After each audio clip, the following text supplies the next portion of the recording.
Today we are going to read chapter 7, Who Will Play With Me? First of all, I'm asking you some questions given in the box. What do you like more, to study or to play? आपको क्या ज़्यादा पसंद है, पढ़ना या खेलना? Sure, your answer is to play. What will happen if you spend all of your time on playing and don't study? क्या होगा अगर आप अपना सारा टाइम खेलने में बिता दें और पढ़ाई ना करें? तो आप पढ़ाई करना भूल जाओगे और बिल्कुल बुद्धू और आलसी हो जाओगे ना? Now let's read chapter 7. This is a story about a boy who does not like to study at all. ये स्टोरी एक लड़के के बारे में है जिसे पढ़ना बिल्कुल नहीं अच्छा लगता था. One day he meets some creatures and then he changes. एक दिन वो कुछ प्राणियों से मिलता है और बदल जाता है. Why does he change himself? उसने अपने आप को क्यों बदल लिया? Let's find out. आओ पता करें. This is Rohit. He does not like his studies. यह रोहित है, इसे पढ़ना बिल्कुल नहीं अच्छा लगता. All of his friends go to school daily, but he doesn't go there.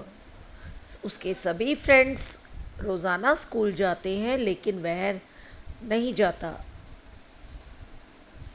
He wanders.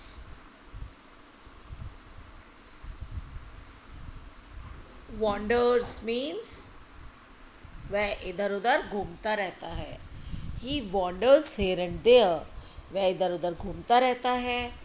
One day he goes to the garden near his home. एक दिन वह अपने घर के नज़दीक बगीचे में जाता है. He finds no other children in the garden to play with. उसे गार्डन में कोई भी बच्चा अपने साथ खेलने के लिए नहीं मिलता. He sits on a bench under the big banyan tree.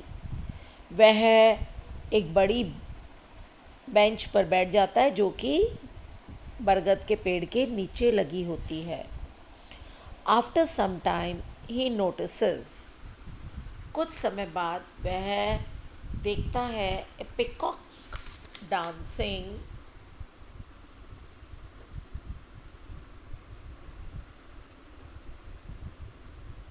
near the flower birds. वह कुछ समय बाद देखता है कि एक पिकॉक फूलों की क्यारियों के पास नाच रहा है. Rohit walks to the peacock and says to him. Rohit मोर के पास जाता है और उसको कहता है, will you play with me? क्या आप मेरे साथ खेलोगे?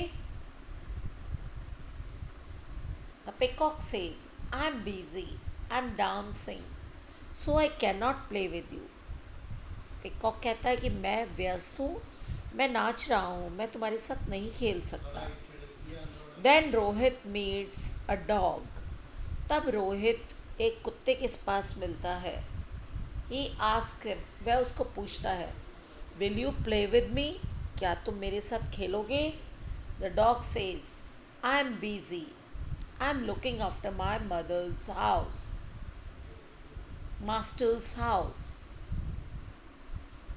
डॉग कहता है कि मैं बिज़ी हूँ, मुझे मेरे मालिक के घर की देखभाल करनी है. So I can not play with you. He happens to see a parrot, crow, sparrow and horse. उसे तोता, कौआ, चिड़िया और घोड़ा देखने को मिलते हैं. He asks them the same question. वह उन सभी से वही उत्तर पूछता है, will you play with me? क्या आप मेरे साथ खेलोगे? We are busy, we have many things to do. हम व्यस्त हैं, हमें बहुत सी चीज़ें करने को है. We can not play with you. हम तुम्हारे साथ नहीं खेल सकते. They reply. उन्होंने उत्तर दिया. This has a great impact on Rohit. उसके ऊपर, रोहित के ऊपर एक बहुत ही बड़ा असर होता है। ही सेज टू हिमसेल्फ, वह अपने आप को कहता है, all of them are busy, सभी व्यस्त हैं, दे आर डूइंग समथिंग, वे कुछ ना कुछ कर रहे हैं, it is only I who am not working, ये सिर्फ मैं ही हूँ जो काम नहीं कर रहा। Now I will also do my work and keep my self busy, तो अब मुझे भी अपना काम करना चाहिए और अपने आप को व्यस्त रखना चाहिए।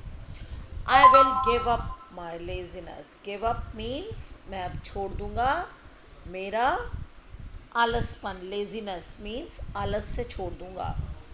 ही रिटर्न्स होम, वह घर लौटता है, एंड डिसाइड्स, और निश्चित करता है, गो टू स्कूल डेली, रोज़ाना स्कूल जाने का निश्चय करता है। ही स्टार्ट स्टडिंग अटेंटिवली, वह ध्यानपूर्वक पढ़ाई शुरू करता है, and completes his homework also, और अपना होमवर्क भी पूरा करता है। he learns his lessons regularly, वह अपने पाठ रोज़ाना याद करता है। in the evening he goes to the playground and finds his friends there, और शाम को वह खेल के मैदान में जाता है, वहाँ उससे मित्र मिलते हैं। he plays with them for about an hour, वह उनके साथ 1 घंटे तक खेलता है। After returning home, he takes his dinner and then revises what he studied at school, और घर लौटने के बाद वह अपना रात का खाना लेता है और उसके बाद सारा काम दोहराता है। रिवाइज मीन्स दोहराना, रिवाइज मीन्स दोहराना, जो उसको उसके स्कूल में पढ़ाया जाता है। With this change in his behaviour, उसके व्यवहार में ये बदलाव, बिहेवियर मीन्स व्यवहार, व्यवहार, he is now like by everyone, अब उसे सभी पसंद करने लगते हैं। His teachers praise him for his punctuality, उसके टीचर्स उसकी पंचुअलिटी यानी समय पालन की तारीफ करते हैं। And his parents feel proud of him, और उसके पेरेंट्स को उस पर गर्व महसूस होता है।